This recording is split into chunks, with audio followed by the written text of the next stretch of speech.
Sinusunod mo ba ang batas?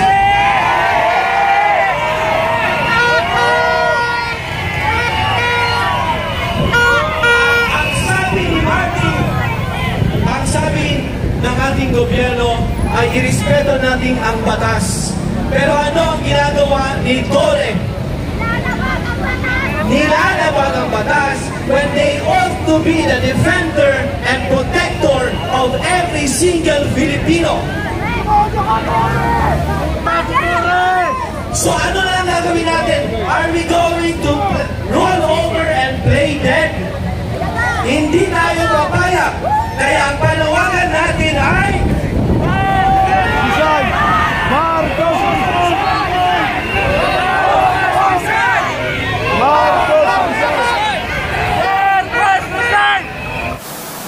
lahat tayo nandito para ipamungkahi ang ating sentimiento sa ating administrasyon.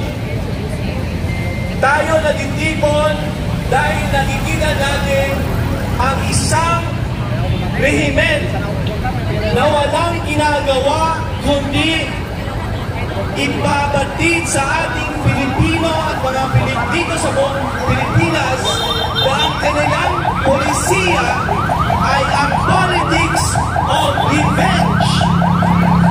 Ano ang politics of revenge?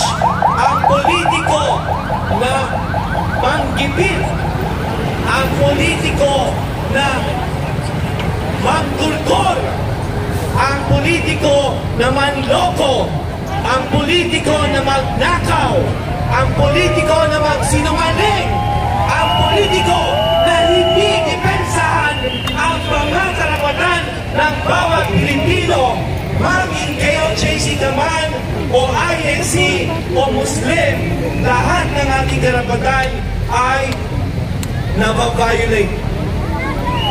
Bakit? Wala sa sarili ang ating Pangulo.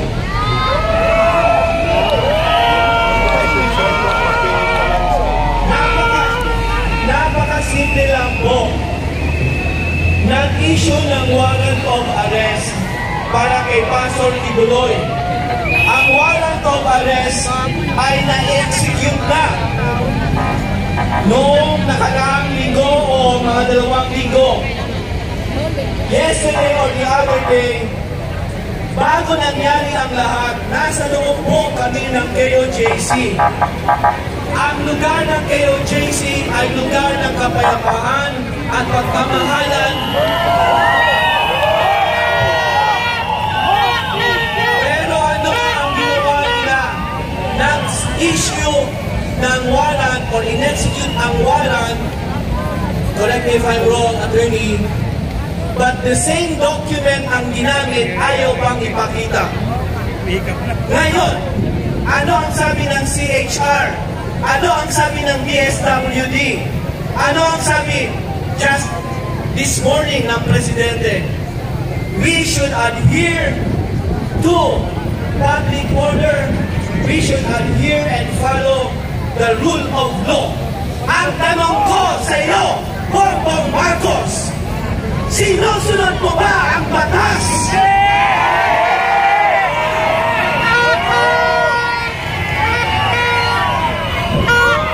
Ang sabi ni Martin, ang sabi ng ating gobyerno ay irespeto natin ang batas. Pero ano ang ginagawa ni Tore? Nilalabag ang batas when they ought to be the defender and protector of every single Filipino. So ano na lang gagawin natin? Are we going to roll over and play dead?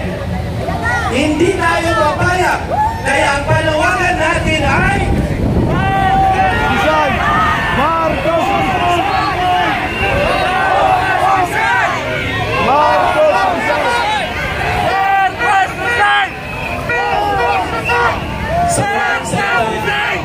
sa madaling salita, ang ating hinaing ay hindi haka-haka lamang.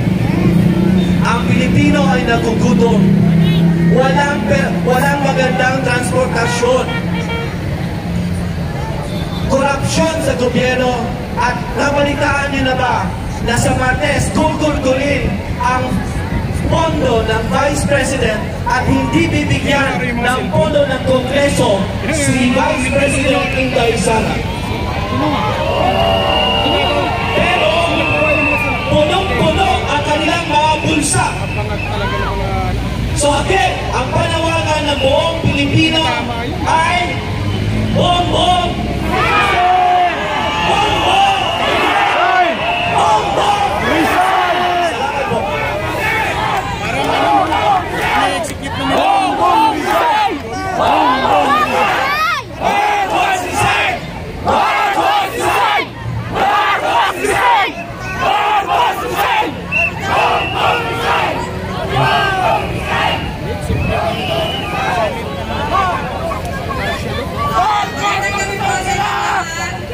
Pumunta po ako dito bilang isang Pilipino na nagmamahal sa ating bayan.